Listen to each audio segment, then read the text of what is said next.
Vous êtes bien assis dans votre canapé, prêt à lancer un film en VOD, mais vous n'avez pas d'idée. Détendez-vous, Vidéo Futur est là pour vous aider. Salut à tous et bienvenue dans le journal des sorties Vidéo Futur, votre rendez-vous hebdomadaire pour savoir quels sont les films à ne pas rater, et ce même en plein été. Au programme cette semaine, chasse à l'homme, justice malmenée et bronzette ensanglantée.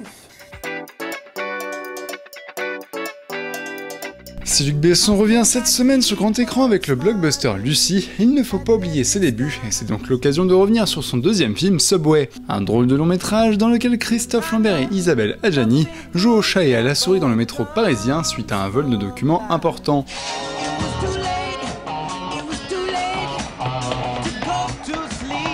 D'une enquête policière riche en rebondissements et d'une course-poursuite effrénée, le réalisateur français montrait déjà là son goût pour les films d'action plein d'énergie, avec un mélange de chic et de choc qui fait encore son effet aujourd'hui.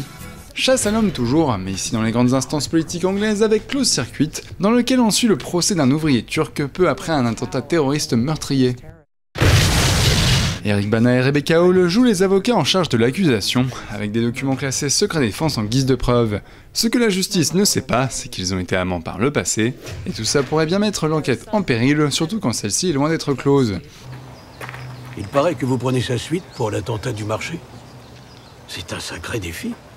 Vous savez ce que c'est? Mais tout va bien, n'est-ce pas? Pardon? Oui, vous allez bien. Ah, je vois.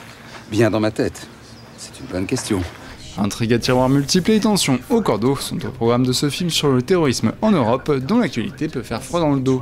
Pour finir sur une note bien plus légère, partons célébrer le Spring Break, ces fameuses vacances américaines dans lesquelles tout est permis, avec Piranha.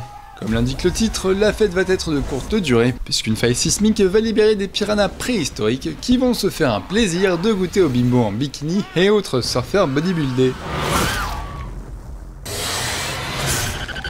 Quand Alexandra Aja dynamite la culture MTV sans lésiner sur l'hémoglobine, ça donne un grand moment d'horreur ultra gore et décomplexé, avec en plein de résistance un massacre en bonne et due forme de 20 minutes. Dit comme ça a l'air dégoûtant, mais croyez-nous, vos zygomatiques vont avoir du mal à s'en remettre.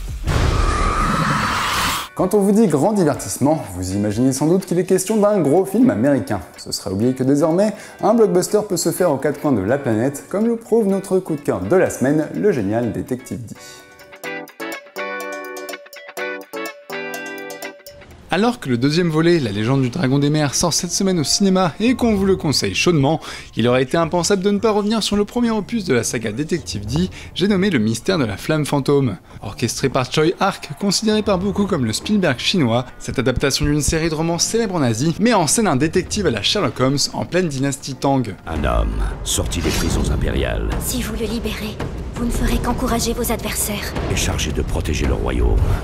Chargé par l'impératrice d'enquêter sur une série de meurtres, notre héros va se retrouver embarqué dans un gros récit d'aventure à l'ancienne, où les mythes et légendes se croisent à tout va, tandis qu'une intrigue palpitante se déploie au fil de scènes d'action virevoltantes. Tous me préféreraient morte que de me voir accéder au trône. Autrefois cinéaste du chaos, Tsui Hark démarrait une nouvelle étape dans sa carrière avec ce film, qu'il voulait plus grand public et accessible, sans pour autant lâcher du lest sur un scénario qui dénonce les dérives politiques du monde actuel. C'est donc l'heure de se remettre à la page avant de découvrir le second opus, car Hong Kong nous prouve ici que blockbuster et originalité peuvent encore être synonymes.